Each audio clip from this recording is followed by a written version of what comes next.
بسم اللہ الرحمن الرحیم۔ مشکات شریف کا آج لیکچر نمبر ہے جی 65 اور باب فی الوسوسۃ فصل اول کی حدیث نمبر 10 اور یہ اس کی آخری حدیث پاک ہے۔ اس کے بعد باب اگرچہ یہی ہوگا لیکن فصل ثانی کا آغاز انشاءاللہ اگلے درس سے ہم کریں گے۔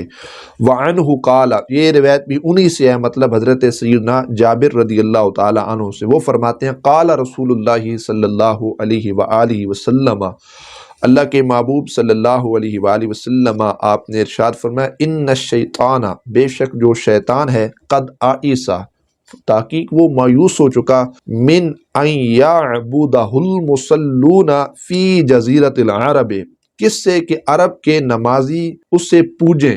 اس بات سے شیطان کیا ہو چکا ہے؟ مایوس ہو چکا ہے۔ ولیکن فی التحریش بینہم، لیکن ان کو آپس کے درمیان بھڑکانے کے اندر، لڑانے کے اندر وہ مشغول ہے۔ رواہ مسلم، امام مسلم نے اس کو روایت کیا ہے۔ شیطان مایوس ہو چکا ہے عرب کے اندر جو رہنے والے نمازی ہیں ان سے۔ مایوسی کس لحاظ سے ہے؟ ان یعبدہ المصلون، یہاں عبادت کا جو معنی کیا ہے محدثین نے وہ ہے بت پرستی۔ وہ سوچتا ہے یہ عرب کے لوگ یہ اللہ رب العزت جل جلالہ کو سجدہ کیوں کرتے ہیں، یہ بتوں کے سامنے اپنے سر کو کیوں نہیں جھکاتے؟ اس بات سے وہ کیا ہو چکا ہے؟ مایوس ہو چکا ہے۔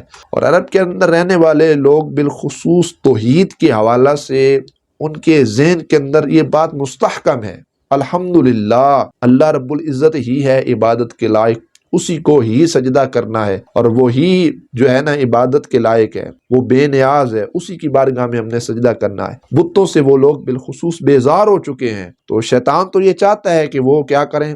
بتوں کی پرستی کریں، بتوں کے سامنے اپنے کیا کریں؟ سر کو جھکائیں۔ محدثین کہتے ہیں کہ اگر ایک آدمی مرتد ہو بھی جائے تو یہ حدیث پاک کے خلاف نہیں ہوگا، اور آپس کے اندر یہ لڑانے بھڑانے کی کوشش کر رہا ہے، یہ شیطان کا ایک کیا ہے؟